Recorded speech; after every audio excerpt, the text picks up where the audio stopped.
Stop putting the wrong things in. You see, as I said, we are adaptation machines.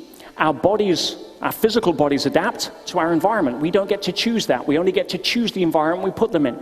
If it's the gym or McDonald's, the body doesn't care. Its job is to adapt. But it's the same with our mind. So stop putting the wrong programming in. In other words, if you think of the two biggest things that impact us unconsciously more than anything else, it's the mainstream media and our peer group of who we hang with. Let's touch on the media for a second.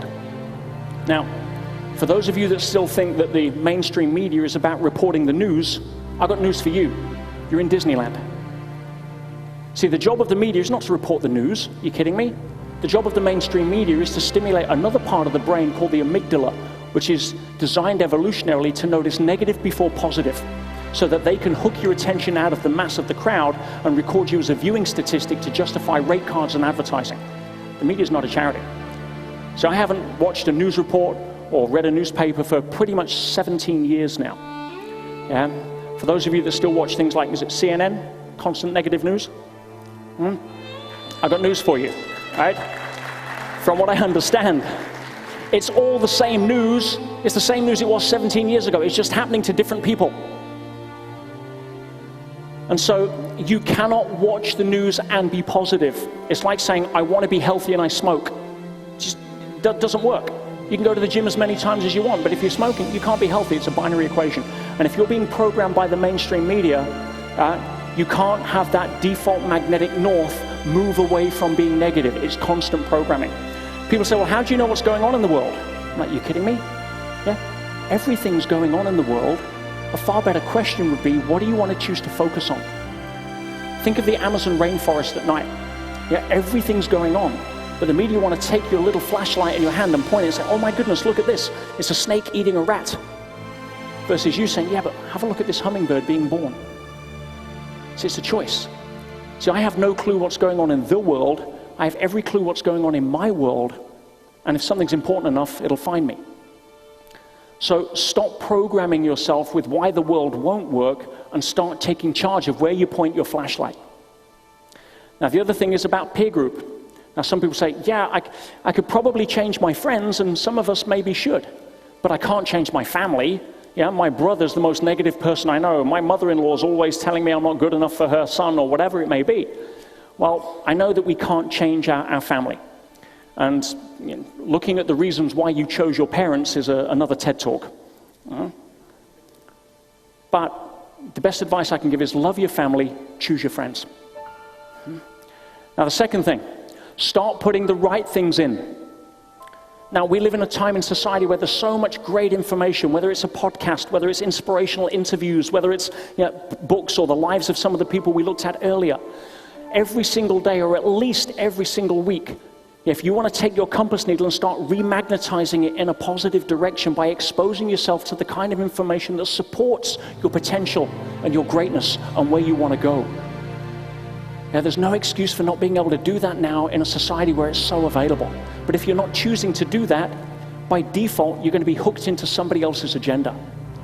If you don't start filming as the star of the movie in your life, by default, you're going to end up as a film extra in somebody else's.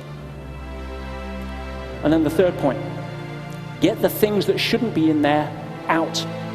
What do I mean by that? Work with a decent mentor or a coach that understands how to navigate the minefield of human behavior. Somebody that isn't just going to teach you skills, but somebody that can reach in and find those unconscious patterns and be able to rip them out for good. I'll give you an example.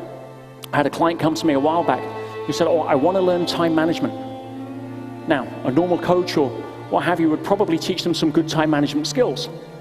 But within 2 minutes, it was easy to see that time management wasn't the issue. The real issue was his inability to deal with rejection. And therefore, he was saying, he wasn't saying no to people, because by saying no, it would trigger a rejection response.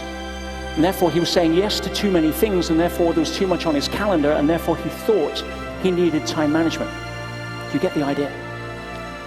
You see, when we're able to start addressing things like our unconscious programming, when we start to create the best habits that we can by programming ourselves consciously, when we start grabbing that compass needle and bringing it over to the right direction so that the 95% of the time we're sleeping awake, we're able to be who we need to be, that's when we can start to achieve the real game in town, which is self-mastery.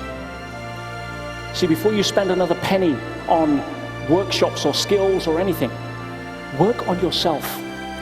See, mastering the game of self throughout human history has been the #1 recommendation of virtually everybody that achieved it and then preached the benefits of it to people that usually weren't listening.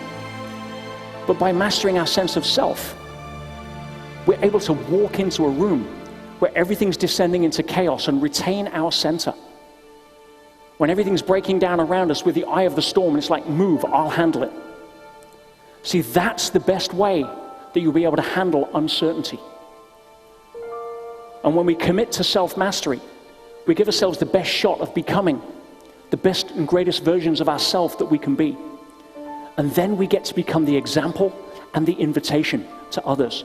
Not the imposition. Nobody changes because you tell them to. People change because they're inspired to change. And we can only inspire them by being the example and the invitation. And at that point, we have a chance of being able to really make a change in this world, make a difference, which is what the world needs right now. And ultimately, be the embodiment of what Gandhi said, which was to be the change you wish to see in the world.